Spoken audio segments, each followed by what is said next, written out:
Hello everyone, and welcome to part 2 of this presentation. This time we're going to talk a little bit about a brief history of intelligence testing with bilinguals. Last time we were covering just the evolution of intelligence tests in general, but today we're going to talk about what it's like and what it's been like in trying to work with individuals who grow up with more than one language. I'm Dr. Samuel Ortiz from St. John's University, and I'll be doing the presentation. And this particular presentation has been developed for Dr. Julia Sparza Brown from Portland State University. So, I told you last time about this Committee on Psychological Examination of Army Recruits back in the last presentation. That occurred in 1917 when the U.S. entered World War I. The guy who led that effort was this gentleman by the name of Robert Yerkes. He was a member of the American Psychological Association and a couple of other organizations, and a pretty famous psychologist at the time. And so he became commissioned as a colonel, and he began selecting other people to help him, such as this guy, Arthur Otis, which you probably don't know, but he is one of the first persons to ever create multiple choice items for ability type tests. You might know or recognize the Otis Lennon Scholastic Ability Test, and that's a legacy from him. And then there's this guy, Carl Brigham. Carl Brigham, I'll talk a little bit more about later, but he was pretty involved in test development himself and had a real keen interest in psychometrics. So I introduced you to Lewis Terman, this guy, last time, although this is a younger picture of him wearing his military uniform. And others that were on the committee included John Watson. John B. Watson was a very famous American psychologist at the time. David Wexler, we spoke about last time, who created basically and popularized the use of the deviation IQ. We have Granville Stanley Hall, G. Stanley Hall, another very famous psychologist in the United States, along with Gordon Whipple. Here's another picture of him. Raymond Dodge was a part of the committee, another psychologist. Edward Boring, another psychologist. You might remember him if you ever took any classes in psychology, particularly the history of psychology. He wrote a book on the history of psychology. So when people talk about the boring book on the history of psychology, they really mean the boring book on the history of psychology. There's Carl Seashore. You guys might know him if you were in speech language field. The Seashore rhythm test that he developed. James McKean Cattell, another founding father in American psychology. And Edward Thorndike, he was at Columbia University, a teacher's college, a great psychometrician, statistician there. And Shepard Franz, kind of looks a little laid back there, doesn't he? Got a cigarette in his hands. The only real picture I could find of him. But another psychologist of the time. And of course, I introduced you to this guy, Henry Herbert Goddard, from the last presentation as well, right? So you remember what he was all about because we talked to him quite a bit, or talked about him quite a bit. Now, notice anything about these guys? Something about maybe what they have in common? Yeah, pretty much. They're all white, well-educated males. Nobody else really was promoting the development of intelligence tests but these guys. Women weren't a part of it. People of color weren't a part of it. People who were probably speakers of other languages were probably a part of it because many of these men probably were bilingual themselves. But they didn't look at it that way. They were all, for the most part, highly proficient, if not monolingual, native English speakers. And that kind of set the tone for the problem. If you recall, we talked about how the committee developed the Army Alpha and the Army Beta. Now, why'd they do that? Well, it's because, they weren't exactly dumb. They knew that language was a problem right from the start. Here's a picture, a real picture, from that period of time where they were trying to give this particular recruit an individual administration of the Stanford-Binet scale, Lewis Terman scale, right? So what was the problem? Well, you administered the test in English, and the poor recruit, approximately 30% of them did not even understand English. So how could you administer a test when somebody didn't even know what the heck you were saying? It wasn't going to get you very far, was it? So language was a problem from the start, but so was literacy. Eventually they said, and remember I mentioned that guy Otis, here's what he helped them develop. He didn't develop the multiple choice format himself, but he did develop a system of using multiple choice format to create a test like this. So this is a test, okay, and it says this is a test of common sense, but mind you, they were using this as a test of intelligence. And I've looked at this, and you could probably read some of these and you'd be startled. If your load of coal gets stuck in the mud, what should you do? And I'm thinking, well, let me see, leave it there. You could do that. get more horses and men to pull it out? Yeah, you could do that too. You could throw off the load and then just leave it there too, right? And then go until you get unstuck maybe, or I don't know. And I'm thinking to myself, well, is it stuck in a truck? Is it stuck with a wagon? Is it stuck on pack animals? I mean, I don't even really know. And yet this is supposed to be common sense. I guess they didn't have much common sense back then when it came to loaded coal. So it was a real problem though, because look, you have to be able to read the test. And as I mentioned, 30% of the recruits couldn't even speak or understand English well enough to take the test. And more than that, probably about 60% were actually illiterate, not even able to take a test like this. All they would be doing, as you can see by the recruit here, sitting on the floor, which is a real picture of the conditions under which a lot of these recruits took the test. He's just guessing, eeny, meeny, miny, mo. All right, let's figure out which one we're going to pick. All right. Now, they did try to solve the problem a little. They weren't all that dumb, right? And so they created what they call these blackboard demonstrations of the tests. So here's two examples of them, test 1 and test 2. And what they would do is they would have somebody with a pointer, you can see in his hand there made of wood, pointing to a chalkboard. It was like 3 foot by 4 foot wide. It had to be Army regulations. Don't ask me why. And they would tell the assistant, the person that's sitting there, looking like he doesn't know exactly what's going on, okay, he'd give him a piece of chalk and then he would tell him what to do. So he was giving verbal instructions, but you were sitting in the audience. You can see the back of the heads of some of the guys, like right here, right? You see their heads. They're just watching, and from watching, they're supposed to learn what's going on. All right. And by the way, if you recognize that guy right there, yep, that's Louis Terman, Mr. Stanford Binet himself, way back in his earlier days. So he was one of the actual demonstrators who used an assistant to be able to give the test to these individuals. Now, this created a problem because you would think that they're developing a kind of nonverbal test, right? Yeah, well, they didn't call it that, and rightly so, because it wasn't nearly as nonverbal as it might seem.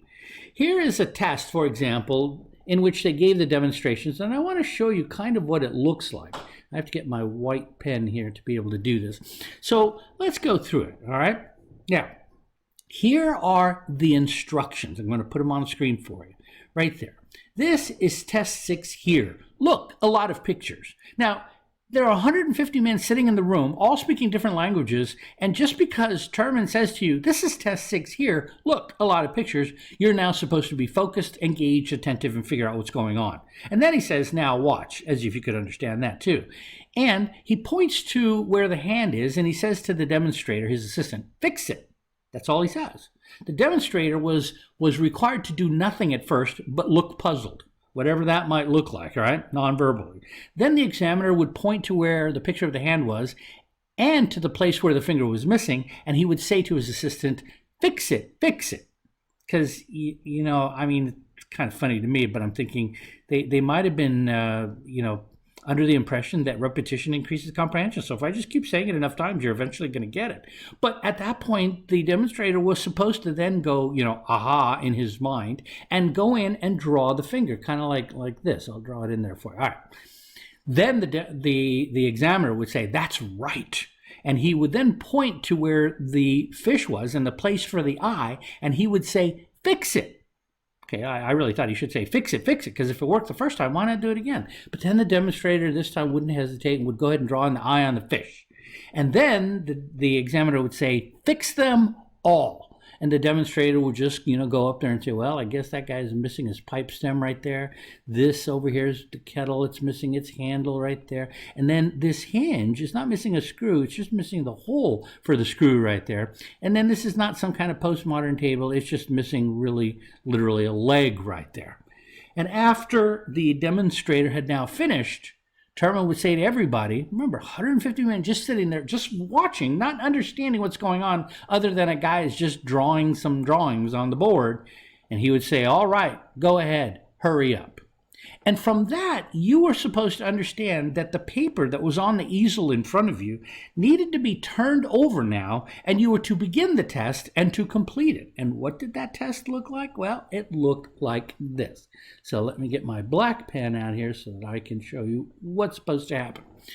They believed that this test was completely innate, that it had nothing to do with environment, nothing to do with exposure, nothing to do with language, nothing to do with the culture in which you were raised.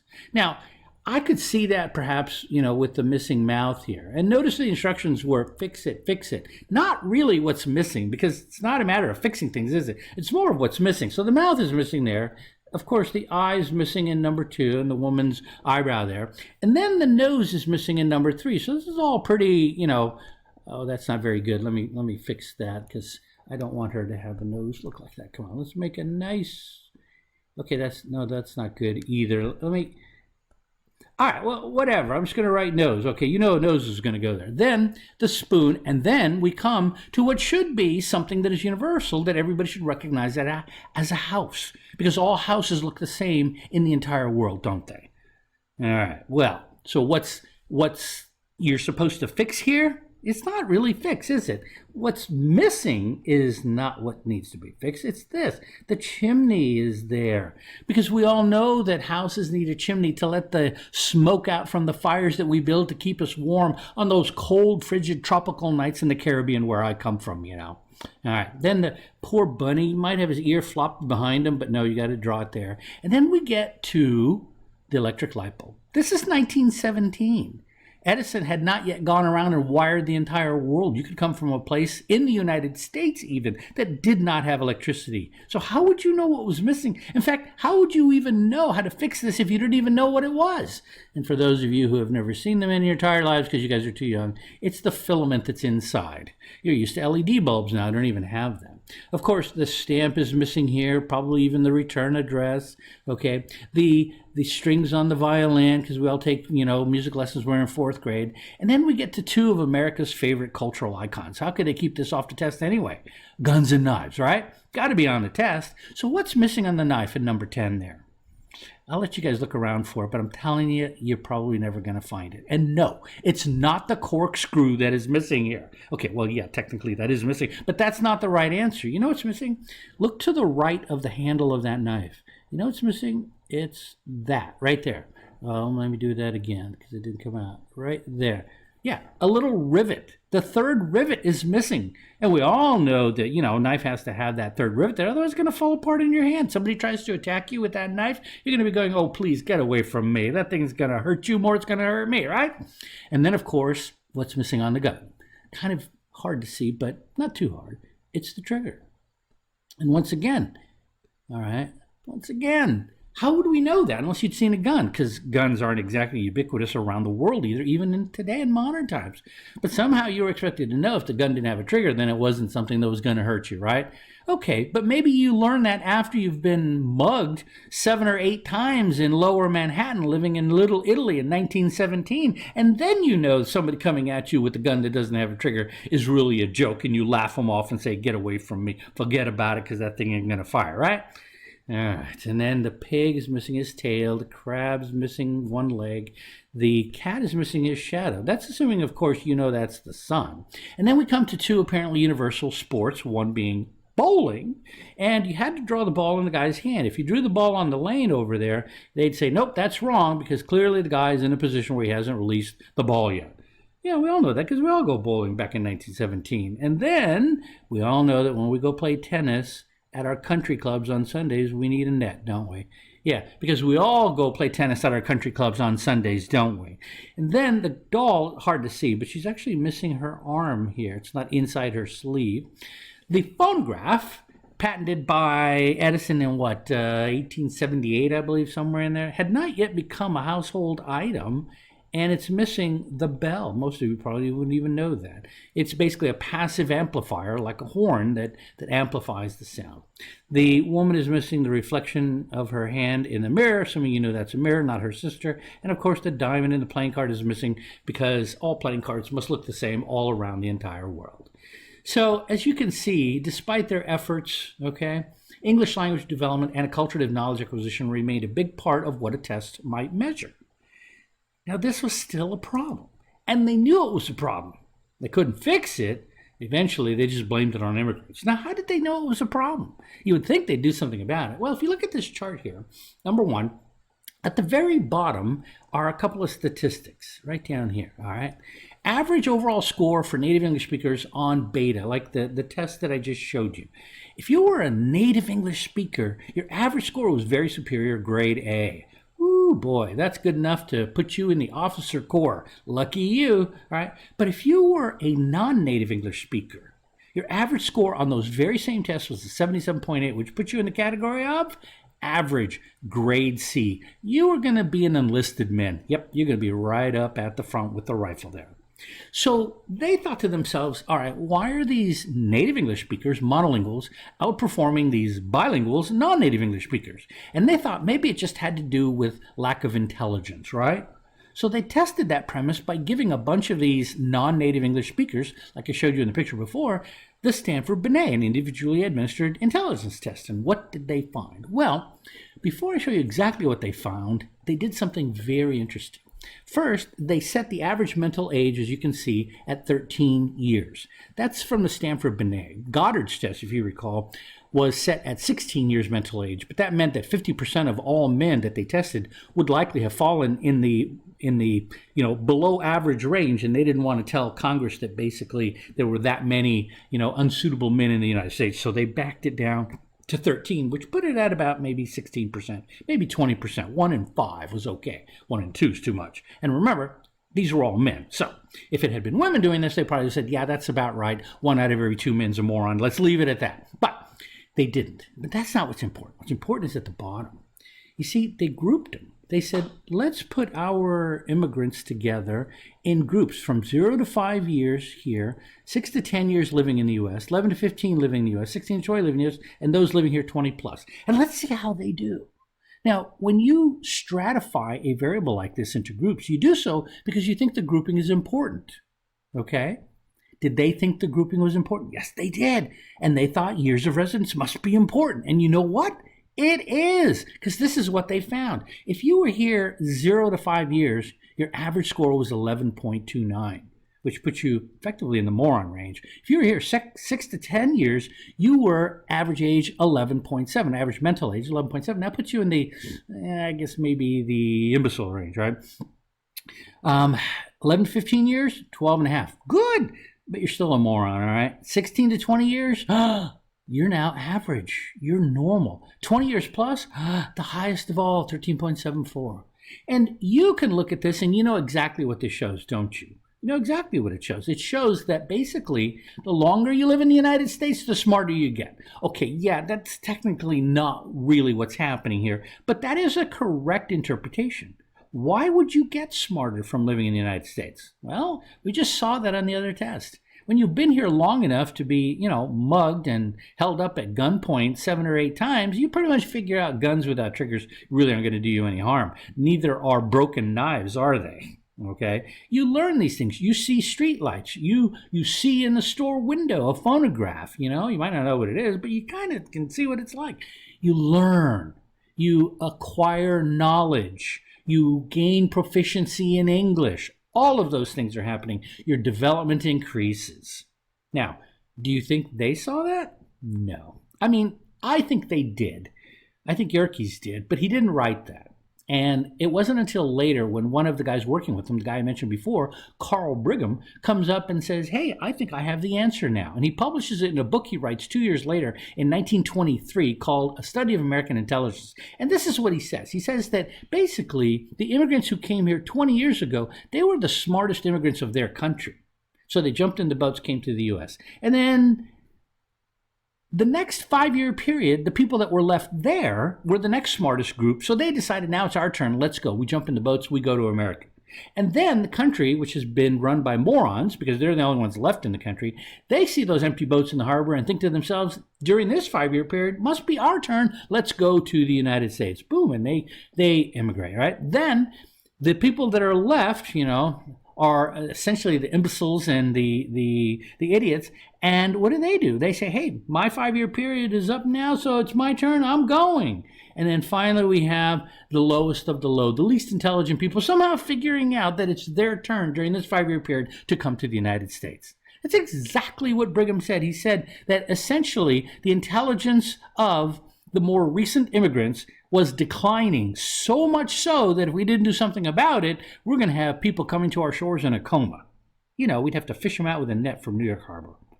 You think I'm kidding? I'm not kidding at all. Here's the quote from Brigham from his book where he says it, that instead of considering that our curve indicates a growth of intelligence with increasing length of residence, which is exactly what we see going on there, we know that's what's happening. He says, no. We're forced to take the reverse of the picture and accept the hypothesis that the curve indicates, get to the point, Brigham, a gradual deterioration in the class of immigrants examined in the Army who came to this country in each succeeding 5-year period since 1902.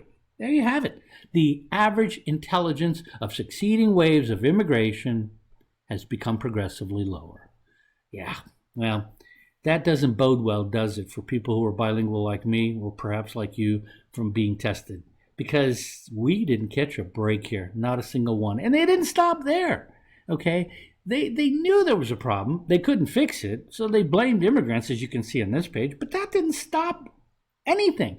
They then blamed bilingualism. They literally said, you know what, your problem is you learn 2 languages. Had you learned just English only, then you'd have been okay. Well, yeah, but it's a little hard to learn English if I'm born in Italy. A little hard to learn English if I'm born in France in 1915, right? So they carried on these legacies because these intelligence tests were producing low scores for people that were not monolingual English speakers. And so being bilingual was viewed as having a mental handicap. Think about that. It wasn't until the advent of speech-language pathology that people started to say, that's not true. All right? They firmly believed, and they held to the belief, that intelligence was genetic, innate, static, immutable, that it was not altered in any way or affected by experience, opportunity, education, or environment. It's just really sad because all of those things actually affect intelligence quite a lot. And they believed speaking English, all right, or familiarity with and knowledge of U.S. culture, the kind that appeared on the very test they created, had no bearing on intelligence test performance. And yet they had their own data that showed that wasn't true. So all of these things remained as legacies in modern day, present day tests as well, including the classification systems. This is what we use currently: very superior, superior, high average, average, low average, and then borderline. Now, borderline's dropped by the wayside a little bit. Now they're actually saying below average. So they're keeping the word average in it because it sounds a little nicer. And then they're not using deficient anymore. Now they're saying like extremely low. Okay.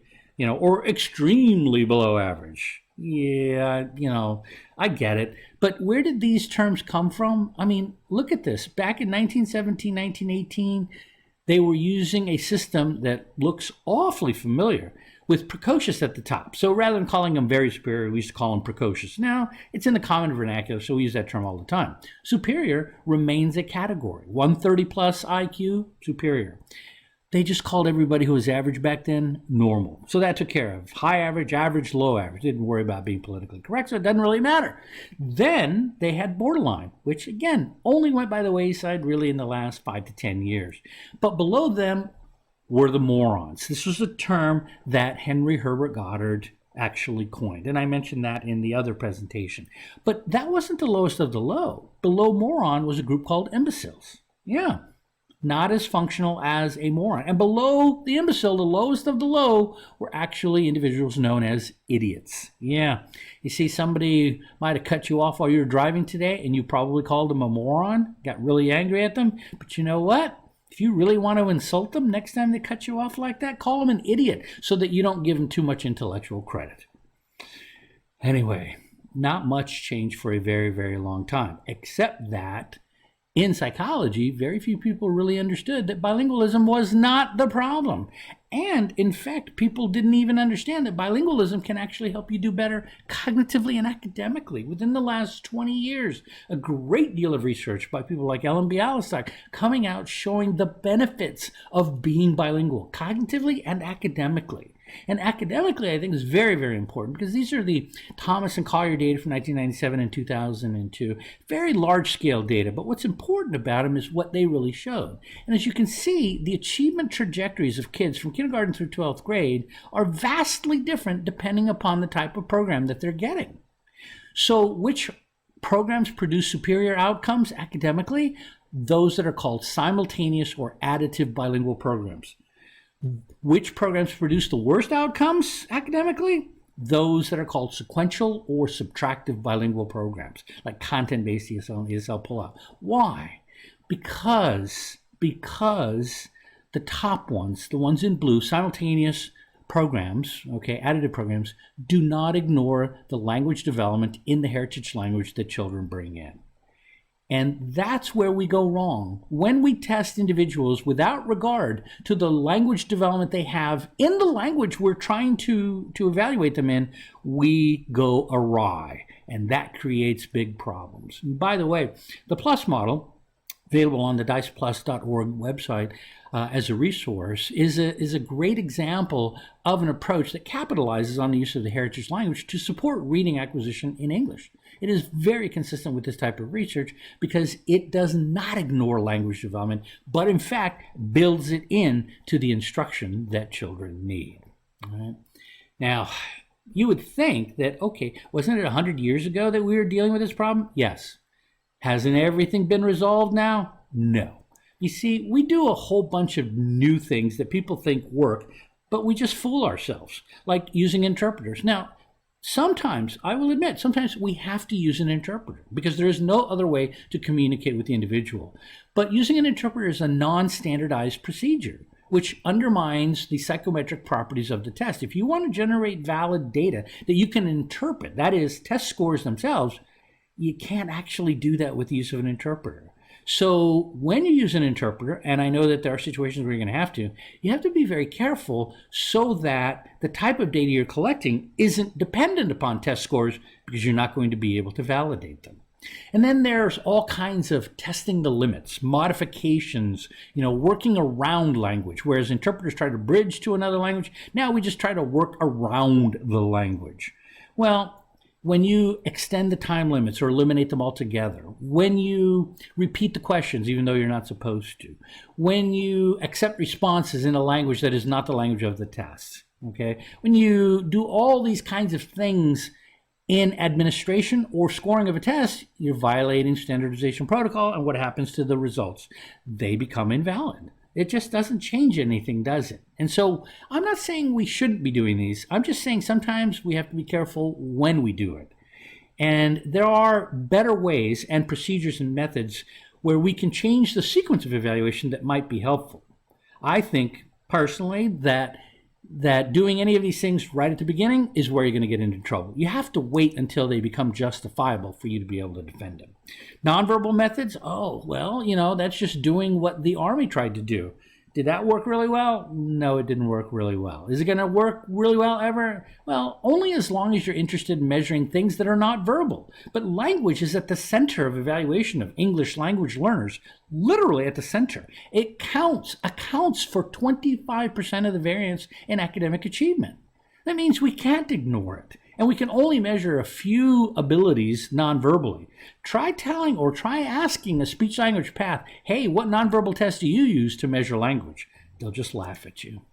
Dominant language evaluation. Now, we just go ahead and find out which is your more proficient language, and we'll test you in that language. Great. You might do a little bit better in that language because you are more proficient in that language, but that doesn't make you comparable or equivalent to a monolingual.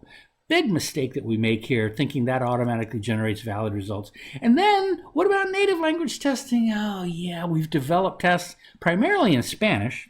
Okay, there are really no tests for the use in the United States of any other language other than English, and some in Spanish. Not very many.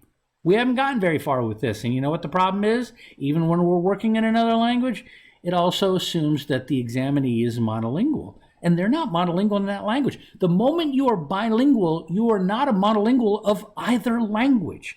And none of these tests, well, I wouldn't say none, but there's only two. There are only two that can account for variation in the native language or in English in terms of comparing individuals to other individuals. So the problem with all of these is that without validity established, we're just generating random data, and random data cannot be interpreted, all right? Here's an example of developmental differences in acculturative knowledge and language acquisition and why we still have problems. On the left and on the right, but on the left, you'll see, we'll start with that one. You have the WJ3 and you have the subtests from it. You don't need to know what they are. It's not really important. But what you do see here is that kids who are at the highest proficiency level, according to the nicest lot, it's like the New York State version of the WIDA, they perform pretty well. They only dropped off a little, as you can see to the right, when they got to the higher language tests. Kids that were advanced dropped off further. Kids that were intermediate dropped off even more. And kids that were beginners in English dropped off quite a bit. So you see the effect of language is proportional. It doesn't affect all subtests the same. Some subtests like spatial relations, which is what SR is, or visual matching, which measure visual processing, not really affected. You see the exact same thing on the right-hand side with the Wechsler Abbreviated Scales of Intelligence and the Woodcock-Munoz Language Survey. Again, you don't need to know what the subtests are. They're just arranged in order from left to right, from low language to high language. And what happens? If you're high proficiency, you only drop when you get to the high language test. If you are moderate proficiency or intermediate, you drop off a little bit more. But if you're a beginner, you drop off quite a bit. Except you're not dropping off way over here. You can't see that in black, but over there, because those tests don't require much language. And if they don't require much language, then it means you're not going to be affected by what's going on. It's kind of like nonverbal. But that's only measuring one ability over there, or two abilities. You're not going to be able to measure everything you need to. The same thing happens even with native language evaluation. This is Dr. Esparza-Brown's dissertation research here. Very interesting. One of the few studies done to look at and examine the impact of language and language development differences on heritage language testing in the United States. You would think we'd have tons of data, but we don't. And what did we find here? Well, Dr. Esparza-Brown's research really highlighted something very interesting in that, one, we can't actually translate phonology, can we? Because English and Spanish are, in fact, different languages. So there's no equivalency of the auditory processing component. Being able to decode the sounds from the letters in Spanish is so regular, it's a highly transparent language, that you're right about 95% of the time. So very easy to do. But in English, you'd only be right about 50% of the time. So it's a much tougher test in English. The rest of them are pretty close to what you see. Visual processing tend to be the easier ones. Processing speed are the easier ones. Short-term memory, a little bit harder here. Fluid reasoning is exactly where it should be. Long-term memory actually moved up there. And short-term memory, which we took care of over here, was down there. And then crystallized knowledge is there. So a very similar kind of pattern. In fact, if we look at it in terms of a graph, Dr. Esparza-Brown's research here really highlights how it is that these kids don't perform like monolinguals. The yellow line would represent monolingual average performance on everything that they were given. The most, I'd say, revealing thing about Dr. Esparza-Brown's research here, though, is the green line represents children actually getting heritage language instruction. That is instruction in Spanish here in the United States. And even they drop. Okay? Kids getting English-only instruction drop even further. So as you can see, GA was the high point, which is because of its transparency there. But for everything else, the pattern is the same. It's dropping, but it drops proportionally, linearly. It doesn't drop across the board, meaning that some subtests are affected by language and some are not as affected by language. And that means that differences between multilinguals, between English learners, themselves will affect how they perform on the tests. So bottom line is that in evaluation and testing, nothing is more important than language development. This has been borne out, time and time again. And here's some important quotes that really highlight this. All right, Wolfram, Adger, and Christian, again, saying that the only way we're going to ever distinguish between difference versus disorder is when we compare peers with similar experiences. And what experiences are those? Language experiences. Cormier in 2022, said that the influence of language ability, particularly receptive language ability, is more influential than age on cognitive test performance. One of my former students, Dr. Wong, did a particular study which looked at a similar kind of issue, and she also found that English exposure, the amount of lifetime exposure to English, was found to exert more of an influence on the variance of raw scores, that is, on test performance, on the Ortiz PVAT, which is a receptive vocabulary test, compared to age. So basically, specific receptive vocabulary in English has a profound effect on how children will perform. So this is something that is not accounted for very well. In fact, only 2 tests have actually done this. And to represent it, it kind of looks like this. If we take a distribution and assume this distribution is a group of kids who are either native English speakers, monolingual English speakers, or native Spanish speakers, let's say monolingual Spanish speakers.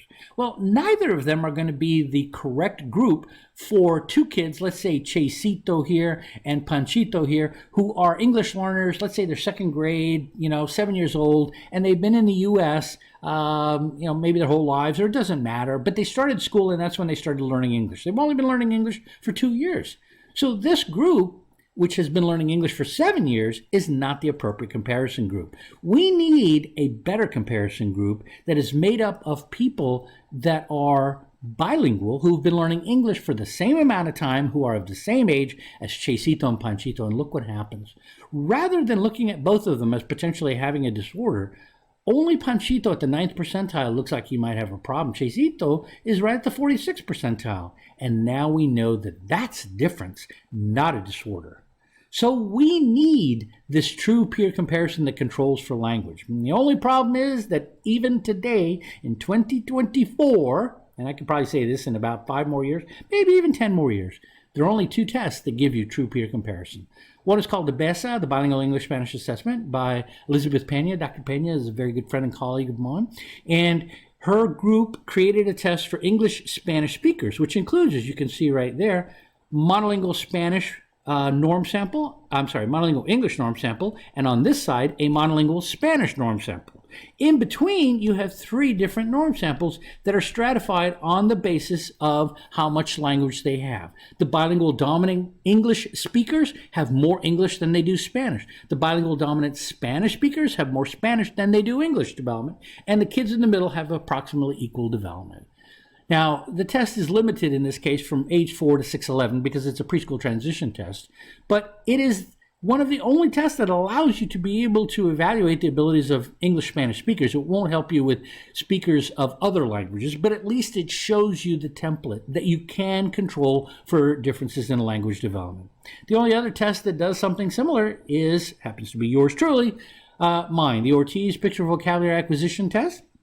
It's a measure of receptive vocabulary, I just mentioned it earlier. And what is it all about? Well, it allows you to measure the English language acquisition in terms of receptive vocabulary for anybody who's learning English. You see, it doesn't measure the native language.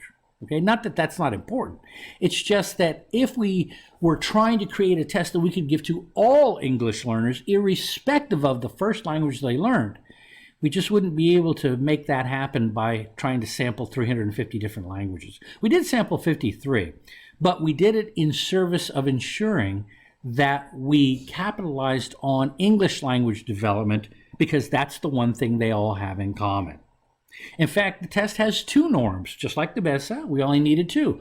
Monolingual English speakers and a norm sample for everybody else. Because if you're not a monolingual English speaker, then you're something else. And that's the way that it works. The test is very precise because it allows you to calculate how much English the person has had developed and allow you to then determine the percentage and compare the individual from as little as 1% English exposure in their life to as much as 99% English exposure in their entire life. And it does it for every age from 2.5 all the way to 22-11. Even though these are the templates, even though they exist, there's really not much out there. So it's kind of sad. We're going to have to do different things. And I don't have too much time to really talk about what those procedures will be. Perhaps maybe another video will take care of what can we do to manage that, particularly if we want to measure things more than language, in our evaluations. But the same principle applies even when we are working within the pre-referral process, even when we're doing RTI and MTSS. Language development differences make a difference. Let's say, for example, you have a nice progress monitoring chart here. You got a nice little red aim line that's established, by the classroom or by the publisher of the intervention that gives you this. And who are those standards based on? Monolinguals. Okay, well, that standard is fine, all right, depending upon the question that you're asking. So let's plot the chart of one kid there in purple, and let's plot the chart of another kid here in green. If I were just to say, compared to that red aim line, how are they doing? You'd say they're doing very, very poorly, and you would be right. So we can say validly that Chesito's progress, which is the purple line, all right, is better than Panchito's progress, which is the green line, but both of them are well below the grade level standard. Now, what does that mean? What it means is that they need intervention. They need more intensive instruction. We can address questions related to instruction and intervention, okay, using grade level comparisons to monolinguals, all right, as long as that's as far as we go. The problem is we try to address diagnostic questions with that same line, and that we cannot do. And by the way, if you're looking for a good example of how language can be taken into account in the instructional process, all right, for pre-referral intervention before referrals are made for evaluation, Project Lay, which is also available on the diceplus.org website, is a great example of an NTSS framework that utilizes language development approach properly. So once again, built upon the research that we know about. Now, if you change the question to, why are Chesito and Panchito so low? Because you notice that they're low. Now you start asking a diagnostic question. You can't use that red line anymore. To answer a diagnostic question requires true peer comparison, all right, individuals with comparable language development. So let's say we had a very large sample of kids who were 7 years old, second graders, been learning English for 2 years. What if we did have that? Then let's say that's the blue line. Now what's our interpretation? Now we say, well, Chesito's making progress exactly like we would expect, isn't he? Yeah, he is. He's not having any difficulty in his acquisition of words read correctly per minute. But compared to Panchito, well, he's still kind of lagging behind. And so now we can begin addressing the issue of difference versus disorder, because for Chesito, even though he is low compared to monolinguals in his reading and writing, doesn't mean he can't learn, doesn't mean he isn't making progress, and doesn't mean he has a disability. Right? But for Panchito, he's lower than what we would expect for other kids who have been learning English for the same amount of time, okay? And because of that, for him, we're not quite so certain, are we? He might have a disability. He certainly would be a good referral, and he needs more intensive instructional support, doesn't he? So I mentioned Project Lay. Once again, it's the kind of issue that is designed to examine, to give you information that would help you make better referrals in the future. And remember, pre-referral testing is not just for special education evaluations anyway. Here is section 300.302 taken right from the government website of IDEA that says, the title of the section says, screening for instructional purposes is not evaluation. Again, highlighted for you there, one nice, beautiful sentence telling you that as long as the screening that is being done is done for the purposes of curriculum implementation or determining or developing appropriate instructional strategies, that is not considered to be an evaluation for eligibility for special ed and related services. Which means you don't need parental consent. You don't have due process. You don't have 60-day timelines or anything like that. This is for the purpose of determining what can we do to help the child, which is what assessment should always be done for anyway. So there are many problems working with English learners and multilingual learners. They have not been fully resolved yet, and that's pretty sad, okay? But we must recognize that the fundamental problem that we are having is that the data we collect generally are not going to be valid because we're not making comparisons of children who are like other children.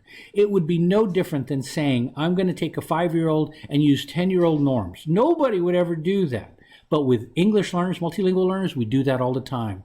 A kid who's 10 years old but has only been learning English for 5 years is evaluated as if they should be able to perform at a 10-year-old level, like other kids who have had 10 years worth of language development. That is patently unfair and discriminatory. Experiences in development have to be comparable for everything to work properly. We just don't have a lot of that. As far as methods go, I'm just going to end everything right here and give you this website. You can go to this website and look for resources for establishing test score validity. As I mentioned, the procedures and how this might be done represent a whole nother kind of presentation. And we can talk about that. But it is ways of trying to ensure that the data we collect have been subjected to true peer comparison to permit us to make defensible interpretations and draw valid conclusions and inferences from the data that we are collecting. And that's pretty much it.